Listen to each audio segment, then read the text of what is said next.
महिला डीएसपी जो कि ऑफिस में बैठी हुई थी, अपना काम धाम संभाल रही थी, तभी उसके फ़ोन पर एक फ़ोन बजता है। और दोस्तों जैसे ही फ़ोन बजता है तो वो फ़ोन को उठाती है, क्योंकि वह फ़ोन उसके पति का था।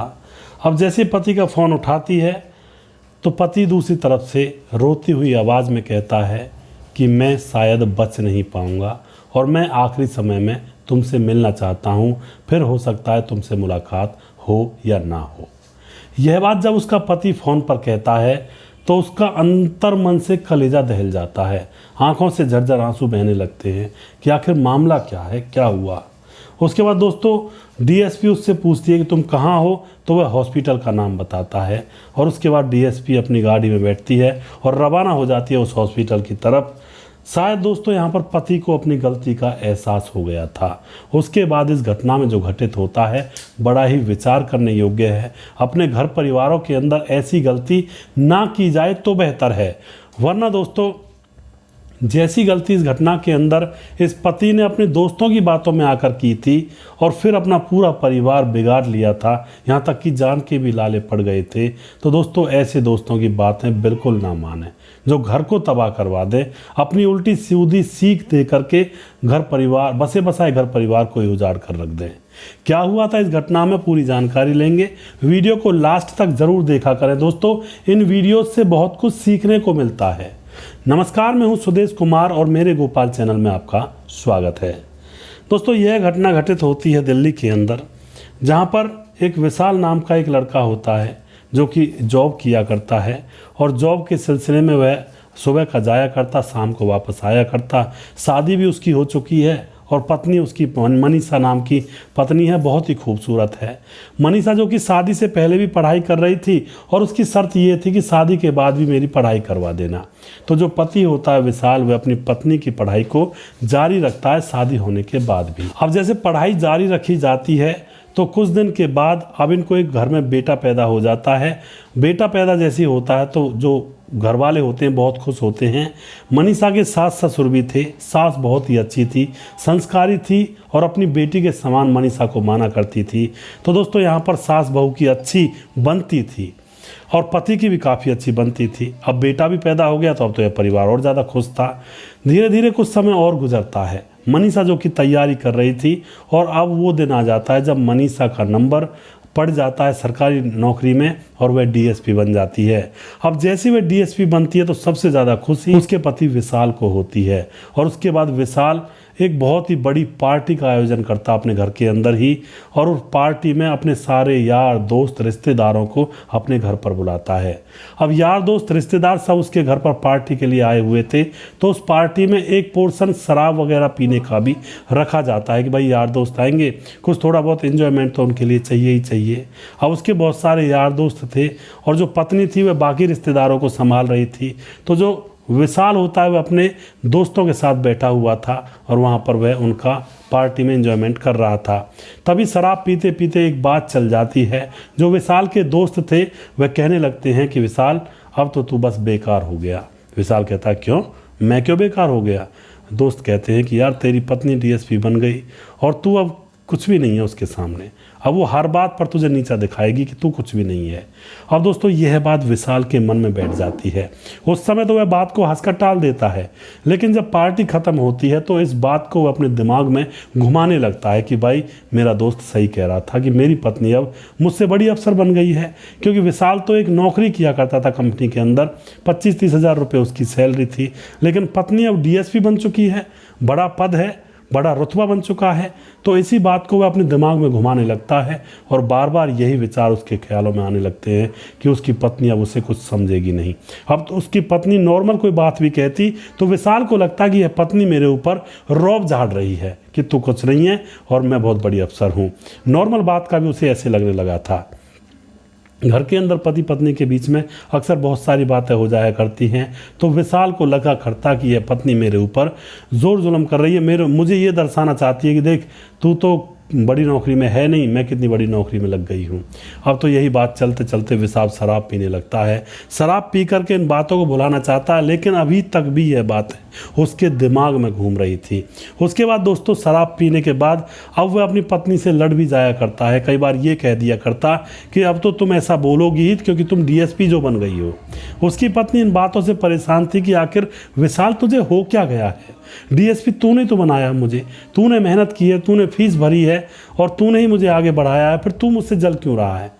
अब दोस्तों इस बात को सुनकर विशाल गर्म हो जाता है, कहता है मैं नहीं जल रहा, जल तो तुम रही हो मुझसे और तुम्हें लग रहा है कि तुम बड़ी अफसर बन गई हो इसलिए तुम मुझे कुछ समझ ही नहीं रही हो। इस बात को लेकर के उनके बीच में अब झगड़ा होने लगता है। अब तो रोज़ रोज़ का यह किस्सा हो जाता है।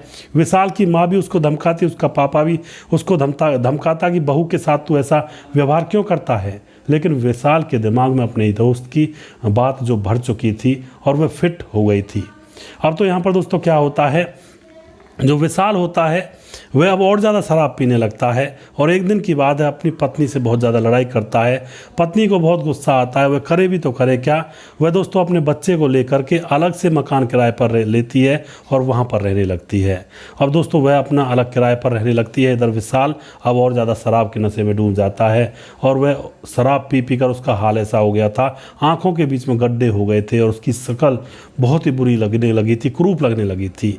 दोस्तों उसके बाद जब विशाल शराब पी लेता है उसके बाद उसको कुछ ज़्यादा होश नहीं रहता है।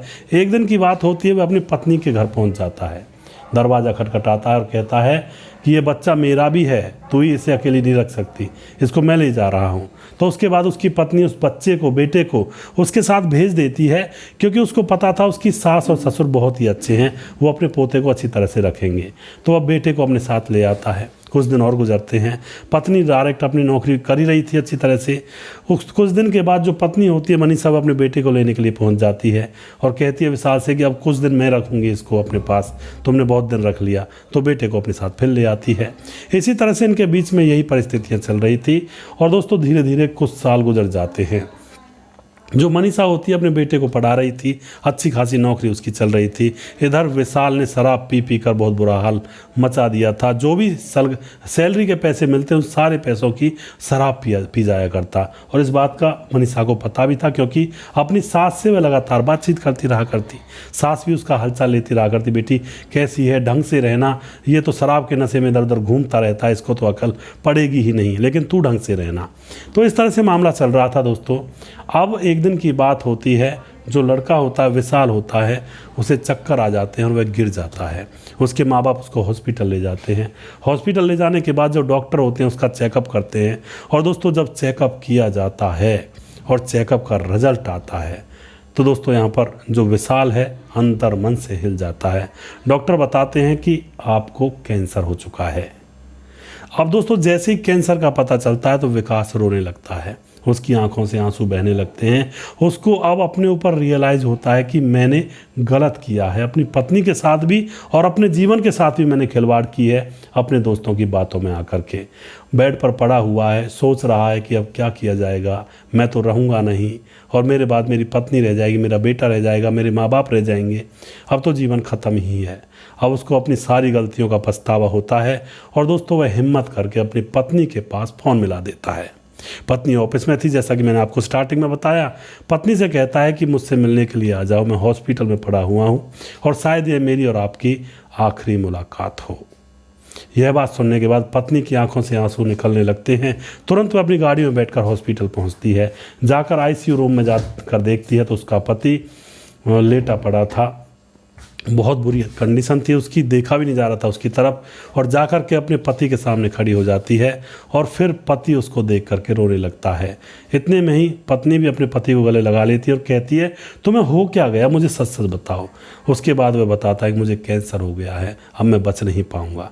अब दोस्तों पत्नी भी रोने लगती है। कुछ देर वो अपने पति के पास रहती है और उसके बाद डॉक्टर से मिलने के लिए उसके ऑफिस में जाती है। डॉक्टर से पूछती है क्या मेरे पति का इलाज नहीं हो सकता। डॉक्टर कहता है कि देखो इलाज होना इसमें बहुत ही मुश्किल है क्योंकि 1% चांस है और वो भी जब आप इसको बड़े हॉस्पिटल में ले जाओगी और वहाँ पर बहुत सारा पैसा खर्च होगा। पत्नी ठान लेती है और अपने पति को तुरंत बड़े हॉस्पिटल में ले जाती है। वह हॉस्पिटल वाले कहते हैं कि एक टेस्ट होगा, उससे पता लगेगा कि आपका पति बच पाएगा या नहीं बच पाएगा। एक टेस्ट होता है और उसके बाद वही डॉक्टर ये भी कहते हैं कि अब एक इंजेक्शन लगाया जाएगा, बहुत महंगा आएगा, अगर उसे यह 24 घंटे तक झेल गया तो हम इसको बचा लेंगे, लेकिन पैसा बहुत खर्च होगा।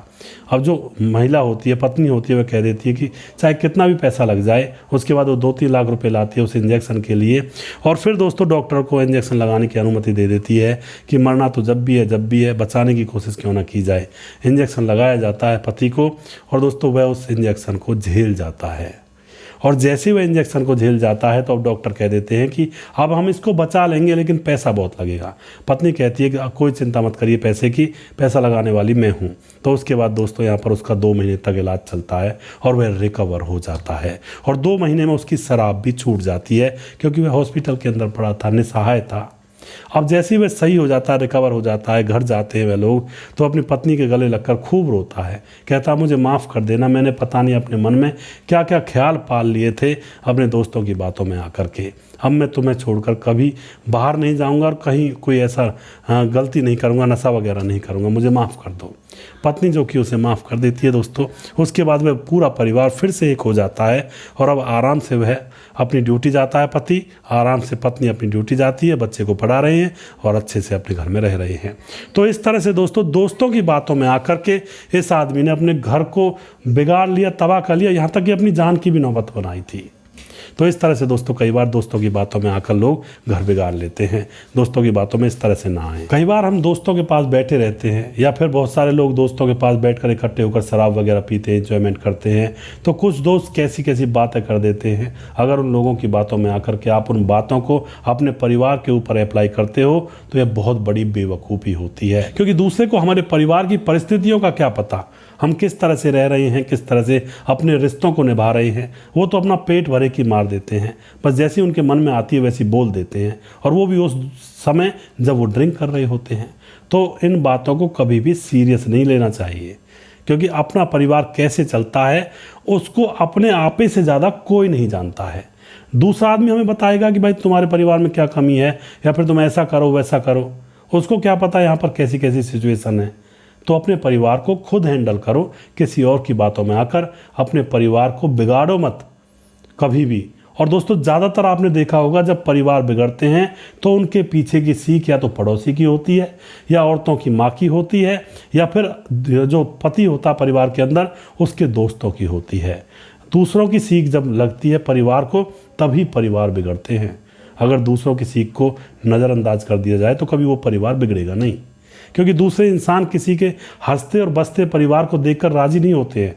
वो उल्टी सीधी सीख देंगे जिससे कि आपका परिवार बिगड़ जाए, और फिर वो मज़े लें, वो दे ताली हंसेंगे, देखो बिगड़ गया ससुरे का परिवार। दोस्तों वीडियो के लास्ट में कुछ भाइयों के नाम ज़रूर लेना चाहूँगा, और मैं जो ये बातें कहता हूँ वीडियो के लास्ट में और वीडियो के अंदर, इन पर थोड़ी सी गौर किया करें।